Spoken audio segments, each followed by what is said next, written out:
नमस्कार, स्वागत है आपका कमोडिटी नाउ में, जहां हम आपको कमोडिटी मार्केट की तमाम खबरों का अपडेट तो देते ही हैं, साथ ही इंट्राडे, पोजिशनल और लॉन्ग टर्म के हिसाब से भी बेहतरीन कॉल आपके लिए लेकर आते हैं। साथ ही आपको हाजिर बाजार की खबरों के साथ देश भर के मंडियों का अपडेट भी आपके लिए लेकर आते हैं। लेकिन सबसे पहले आज की बड़ी खबरें कमोडिटी मार्केट की कौन सी है वो बता देते हैं। गोल्ड से शुरुआत कर लेते हैं हमेशा की तरह। गोल्ड में आज हल्की तेजी के साथ कारोबार हो रहा है।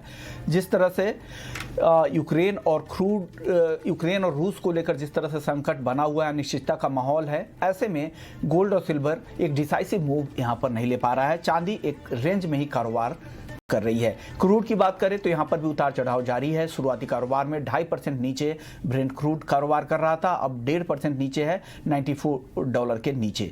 वहीं नेचुरल गैस की बात करें तो कल की 7% की जोरदार तेजी के बाद आज भी तेजी है। MCX पर 345 रुपए के करीब पहुंच चुका है भाव।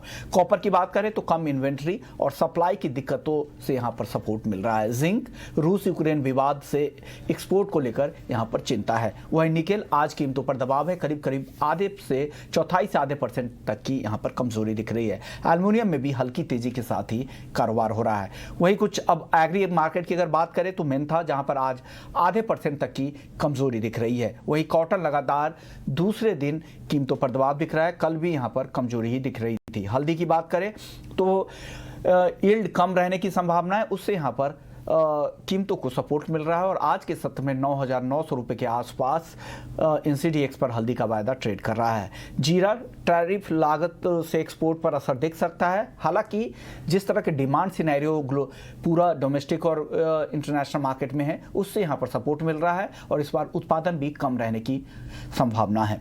धनिया की बात करें तो शीतलहर की वजह से इस बार उत्पादन घटने की आशंका जताई जा रही है, तो ये एक सपोर्टिव फैक्टर है। धनिया को लेकर 11,000 के ऊपर NCDX पर कारोबार कर रहा है। कैस्टर कम उत्पादन की खबर से यहां पर लगातार तेजी का रुख है, 7,000 के ऊपर कैस्टर का वायदा पहुंच गया है।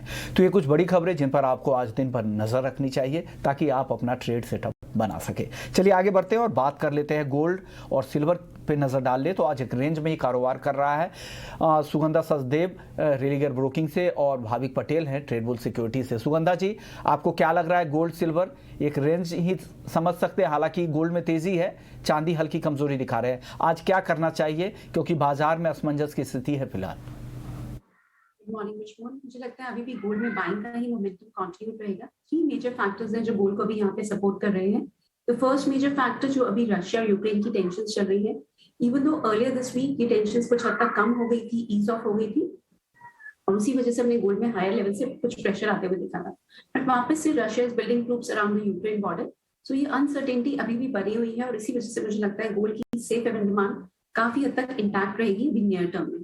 इसके साथ साथ फेड के जो भी रिसेंट मिनट्स आए ऑफ द लास्ट मीटिंग वो काफी डविश आए हैं। पहले मार्केट ये प्राइसिंग कर रही थी कि बहुत ज्यादा aggressive pace of rate hike हो सकता है दिस ईयर, बट फेड ने इंडिकेट किया है कि aggressive pace of rate hike नहीं होगा और मार्च की मीटिंग में जो 50 बेसिस पॉइंट तक की एक्सपेक्टेशंस बनी थी वो भी काफी हद तक टोन डाउन हो चुकी है और प्रोबेबली 25 बेसिस पॉइंट का रेट हाइक होगा। और आगे भी फेड ऑफिशियल्स ने मेंटेन किया है कि जो रेट हाइक होगा it will be data dependent, so ये फैक्टर काफी पॉजिटिव है और इसी वजह से हमने आज डॉलर इंडेक्स और यूएस की बॉन्ड यील्ड्स में भी काफी हद तक सबड्यूड रेट देखा है, तो ये फैक्टर भी गोल्ड को काफी हद तक सपोर्ट कर रहा है। इसके साथ साथ इन्फ्लेशन स्टिल बढ़ती जा रही है और यूएस में अगर हम देखें तो inflation is at a 40-year high, so ये भी एक थर्ड फैक्टर है जो लॉन्गर टर्म में भी गोल्ड को काफी हद तक सपोर्ट प्रोवाइड करेगा। So all these factors are positive और अगर हम लेवल्स की भी बात करें तो 49,100 का लेवल गोल्ड के लिए एक स्ट्रॉन्ग सपोर्ट की तरह एक्ट कर रहा है। जब तक ये लेवल होल्ड कर रहा है मुझे लगता है बाय ऑन डिप्स की स्ट्रैटेजी अडॉप्ट करें। इंट्राडे सेशन के लिए भी मैं बाइंग की एडवाइस दूंगी। At levels of around 49,480 buying करके चल सकते हैं। स्टॉप्स रहेंगे 49,300 ऑन द डाउन साइड, हमारे टारगेट्स रहेंगे 49,700 से 750 तक हायर साइड में। हैविंग सेड 50,200 के ऊपर अगर प्राइसेस निकल जाते हैं और अगर इंटरनेशनल मार्केट में 1870 के ऊपर एक क्लोजिंग मिलती है, एक बहुत अच्छा मोमेंटम पिकअप हो सकता है गोल्ड के प्राइसेस में, तो इस पर नजर रखने की काफी जरूरत है। बट तब तक प्राइसेस मुझे लगता है हाई लेवल पर कुछ हद तक कैप हो सकते हैं।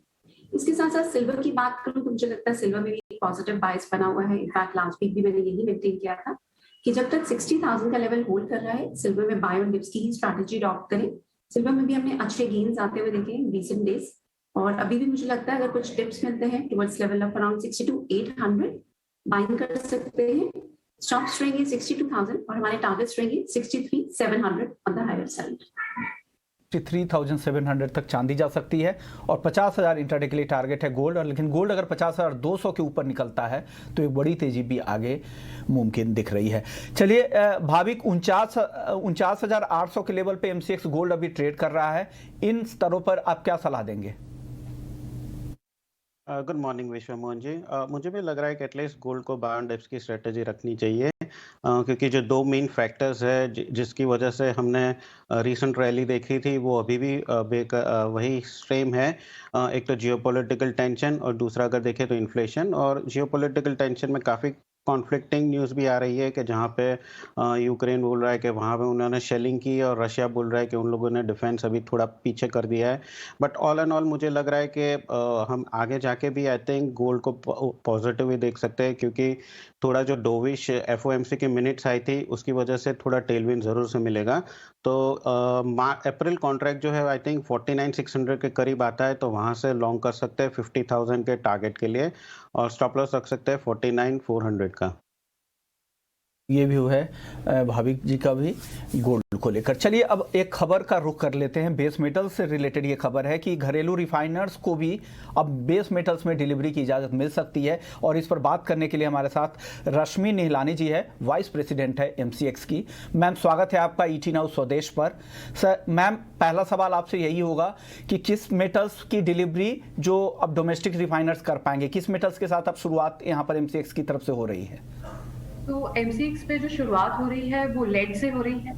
तो अब जो डोमेस्टिक रिफाइंड लेड प्रोड्यूसर्स हैं वो भी एमसीएक्स पर अपना लेड डिलीवर कर सकते हैं। तो इसके लिए हमने एक ब्रांड एम्पैनलमेंट प्रोसेस शुरू किया था 2 साल पहले, जिसमें हमने जो लोकल प्रोड्यूसर्स हैं उनसे कहा था कि आप हमारा जो प्रोसेस है उसको फॉलो कीजिए और अपना ब्रांड हमारे साथ एम्पैनल करवा सकते हैं। तो इसमें जो 2 पहले प्रोड्यूसर्स आए हैं जो रिफाइंड लेड प्रोड्यूस करते हैं, ग्रेविटा इंडिया लिमिटेड और पायलट इंडस्ट्रीज, उनका आज हमने एक्सचेंज में एम्पैनलमेंट किया है फॉर डिलीवरी इन लेड, और ये डिलीवरी मार्च से आना एमसीएक्स के वेयरहाउसेस में स्टार्ट हो जाएगी। ओके, यानी मार्च से ये डिलीवरी स्टार्ट हो जाएगी। इसके अलावा मैम अगला सवाल ये होगा कि आप किसी और बेस मेटल्स में इस तरह की डिलीवरी जो घरेलू रिफाइनर्स को आप इम्पैनलमेंट कर सकती हैं बाकी बेस मेटल्स के लिए? तो मेटल्स में ऐसा है कि हमारा जो हमारा प्रयास है वो यही है कि हम डोमेस्टिक ब्रांड्स जितने हो सके हम उनको एक्सचेंज पर एम्पैनल करें। पर यह है कि जो एम्पैनलमेंट प्रोसेस है या जो मेटल्स हमारे इंडिया में जो अवेलेबल है जो इस एम्पैनलमेंट प्रोसेस के तहत एमसीएक्स पे आ सकते हैं, उसका एक्सप्लोरेशन जारी है। चाहे फिर वो जो हमारे एग्जिस्टिंग बेस मेटल्स कॉन्ट्रैक्ट्स हैं या अगर हमें नए कॉन्ट्रैक्ट्स देखने पड़े या नए मेटल्स देखने पड़े, उसका प्रोसेस हमने हमारे एक्सचेंज पे स्टार्ट किया हुआ है। स्टार्ट हमने लेड से किया है, लेकिन हम ये जो प्रोसेस हमने ब्रांड एम्पैनलमेंट का डोमेस्टिक मेटल इंडस्ट्री के लिए स्टार्ट किया है वो हम कंटिन्यूस बेसिस पे एक्सटेंड भी करते रहेंगे, एक्सप्लोर भी करते रहेंगे, ताकि जितने डोमेस्टिक ब्रांड्स हैं उनको ये मौका मिलना चाहिए कि वो डोमेस्टिक एक्सचेंज पर अपनी मेटल की डिलीवरी कर सके। ओके मैम, अगला सवाल ये होगा, एलएमई अप्रूव्ड बेस मेटल्स की डिलीवरी अब तक होती आई है, अब डोमेस्टिक रिफाइनर्स भी अब डिलीवर कर पाएंगे, तो प्योरिटी को लेकर क्या कितनी गारंटी होगी जो लोग डिलीवरी ले रहे हैं, उस क्वालिटी में इस क्वालिटी में कोई फर्क होगा या बिल्कुल वही क्वालिटी होगी? तो जो हमारे अभी जो हमने एमसीएक्स केमिकल कॉम्पोजिशन जो क्रिएट की है, जिसमें हमें बहुत ज्यादा गाइडेंस इंडस्ट्री से मिली, कंज्यूमिंग इंडस्ट्री से, प्रोड्यूसिंग इंडस्ट्री से जो गाइडेंस मिली है, उसके तहत ही हमने ये केमिकल कॉम्पोजिशन पूरा वर्कआउट किया है कि कितनी उसमें इम्प्योरिटीज होनी चाहिए, प्योर लेड कितना होना चाहिए। तो जो 99.98% का जो हमने केमिकल कॉम्पोजिशन डिसाइड किया है वो जो एलएमई पे 4 वैरायटीज हैं, तो उसमें से ये एक्चुअली एक वैरायटी से ज्यादा सुपीरियर वैरायटी है। और ये जब हमारे एमसीएक्स पर डिलीवरी इसकी जब स्टार्ट होगी तो एलएमई के जो रजिस्टर्ड ब्रांड्स हैं वो भी कंटिन्यूड बेसिस पे यहाँ पर डिलीवर होंगे, और ये जो एडिशनल ब्रांड जो हमने डोमेस्टिक किए हैं वो भी होंगे। पर जहां तक केमिकल कॉम्पोजिशन का सवाल है, वो काफी सुपीरियर क्वालिटी का हमने जो केमिकल कॉम्पोजिशन रखा है वो बहुत ही सुपीरियर क्वालिटी का है। ओके अब अगला सवाल मैम एक और होगा, गोल्ड आप लोग ऑलरेडी कर रही हैं, जो गोल्ड की डिलीवरी यहाँ से हो रही है एमसीएक्स के जरिए, तो उसका रिस्पांस कैसा रहा है? क्या भागीदारी इंडस्ट्री की बढ़ती जा रही है? तो जहां तक गोल्ड का सवाल है, जो डोमेस्टिक जो हमारे डोमेस्टिक गोल्ड जो एमसीएक्स पे हमने जो एम्पैनलमेंट किया था, तो काफी टनेज में उसका लास्ट, अगर आप जो लास्ट हमारे कॉन्ट्रैक्ट्स है उसमें काफी डिलीवरी भी आई है, उसकी एक्सेप्टेबिलिटी बहुत है। और जहां तक मैं जानती हूँ कि कुछ और भी हैं जो डोमेस्टिक गोल्ड रिफाइनर्स हैं या जो डोमेस्टिक गोल्ड प्रोड्यूसर्स हैं जिन्होंने एप्लीकेशन दी हुई है, जो अपना ब्रांड एमसीएक्स पे रजिस्टर करना चाहते हैं। तो जहां तक रिस्पांस की बात है, तो रिस्पांस तो बहुत ही स्ट्रांग है, बहुत ही अच्छा है। और यही हमको कॉन्फिडेंस देता है कि जैसे जैसे हमारे एक्सचेंज पे बिजनेस बढ़ता जाएगा, जिस तरह से जितना जितना हम डोमेस्टिक मार्केट को हमारे एक्सचेंज के साथ जोड़ते जाएंगे, तो प्राइस डिस्कवरी भी ज्यादा स्ट्रांग होती जाएगी, क्योंकि ये एक मौका है जो डोमेस्टिक मार्केट को मिलेगा टू फॉर प्राइस बेंचमार्किंग और अपने अपने ब्रांड को एक्सचेंज पे एस्टैब्लिश करने के लिए। तो डेफिनेटली गोल्ड का रिस्पांस भी बहुत अच्छा है। ओके, यानी इससे इस मैकेनिज्म से एक फायदा तो ये भी होगा कि घरेलू रिफाइनर्स आने से प्राइस डिस्कवरी बेहतर हो जाएगी और साथ ही ट्रांसपेरेंसी भी सिस्टम में ज़्यादा आएगी। मैम, अलग अलग प्राइसेस को लेकर भी चिंता रहती है, अलग अलग रिफाइनर्स है, घरेलू बाजार में रीजनल प्राइसेस अलग होते हैं, जो एक फ़र्क होता है, इस क्या एक हम वन नेशन वन प्राइस की तरफ जा सकते हैं क्या इस कदम से?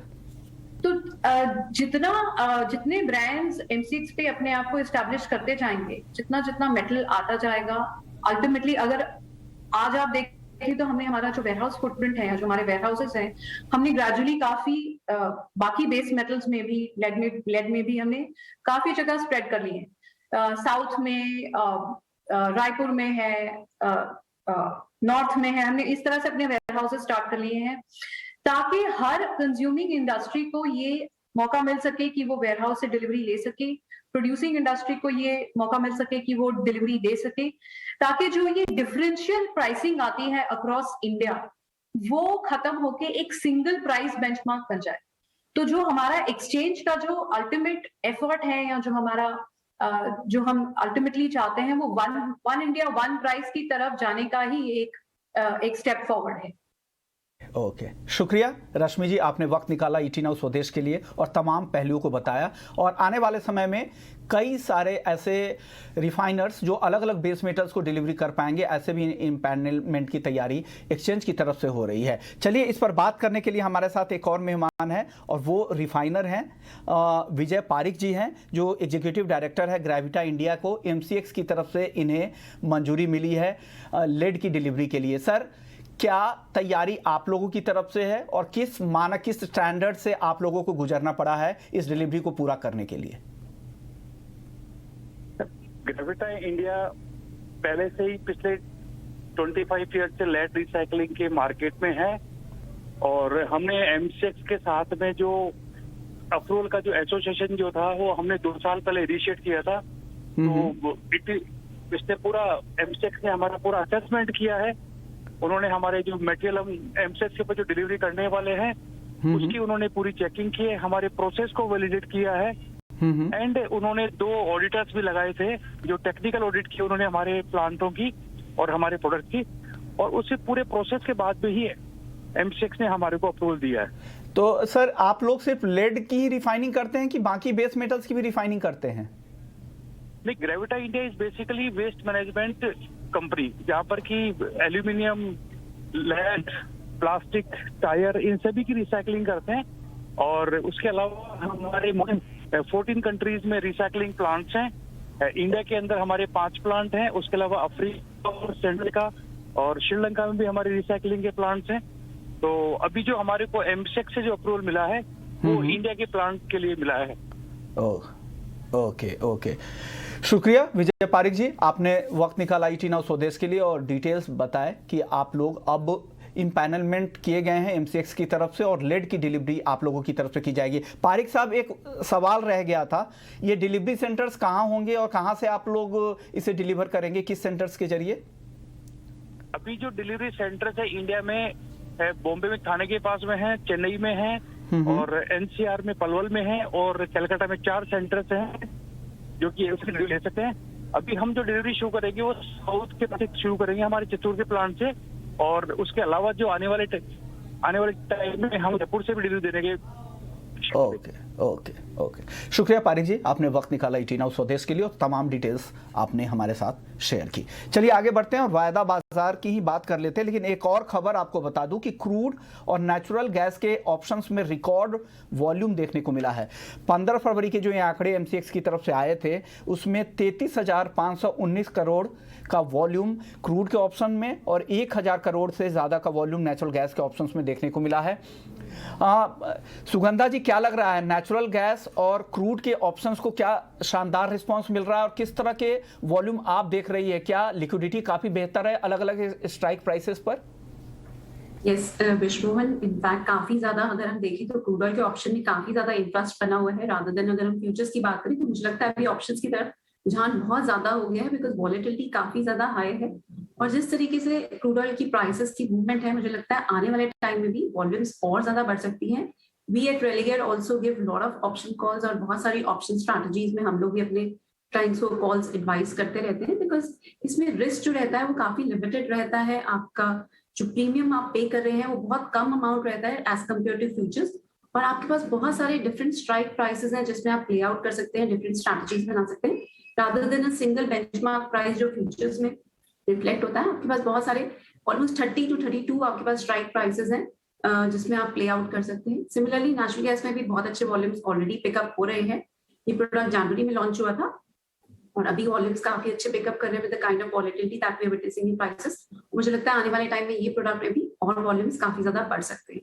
सो इस पे जरूर नजर रखें और ऑप्शंस में काम करना मुझे लगता है काफी सेफ रहता है, आपका रिस्क काफी ज्यादा कर्टेल रहता है। ओके, अगर ऑप्शन में काम करना बेहतर है तो आपकी तरफ से कोई ऑप्शन ट्रेड है क्या, नेचुरल गैस या क्रूड, दोनों में से किसी एक? मैं विश्वमोहन आज अभी करंट स्ट्राइक प्राइसेस में अगर मैं बात करूं तो मुझे लगता है क्रूड ऑयल में हमने ऑलरेडी एक स्ट्रॉन्ग डिप आते हुए देखा बिकॉज अभी ये कंसर्न्स बने हुए हैं कि ईरान की न्यूक्लियर डील दोबारा से रिवाइव हो सकती है और ईरान की सप्लाई मार्केट में वापस आ सकती है। इवन दो रशिया और यूक्रेन की टेंशन अभी भी कॉन्टिन्यूड है और सप्लाईज भी अगर ग्लोबली देखें तो काफी हद तक टाइट है और यूएस में भी फ्यूल डिमांड काफी ज्यादा स्ट्रॉन्ग है। सो ये सारे फैक्टर्स अभी भी क्रूड ऑयल के लिए काफी हद तक पॉजिटिव है बट ईरान का जो फैक्टर है उसी वजह से आज हमने प्राइसेस में कुछ प्रेशर आते हुए देखा है।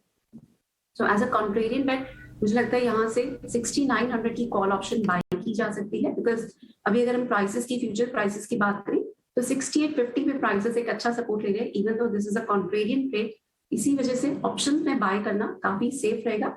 सो 6900 की कॉल ऑप्शन में बाइंग की जा सकती है फॉर द मार्च कॉन्ट्रैक्ट। 6900 के कॉल ऑप्शन आप क्रूड की बाई कर सकते हैं। भाविक, आपकी तरफ से क्रूड या नेचुरल गैस ऑप्शंस में कोई ट्रेड है आपकी तरफ से आज?